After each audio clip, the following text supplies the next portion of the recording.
It's a great workshop. It's a very good way to like help teenagers like gain communication tools and learn how to process and deal with emotions in a very unexpected way. I think the biggest thing for me when I did True Colors was for the longest time I really struggled with like vulnerability. I learned that really wasn't the case. Like being vulnerable is very, very important and very good. One day where we ended up going out and hiking to like this waterfall, that was a really fun day. I didn't expect the food to be as good as it was. The food was actually really good. I was always very excited to go eat. I think after taking True Colors, I felt a lot more okay with my emotions and being able to like share those with people.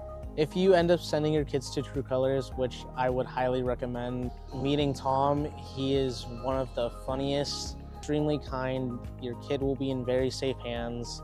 I fully understand not wanting to take this workshop as a teenager. It was definitely one of those things where it's like, oh, I feel like I'm just gonna waste a week of my summer. Had I not taken it, that summer probably would not have been as fun as it was due to connections I made. It was a very fun experience. I would do it again in a heartbeat.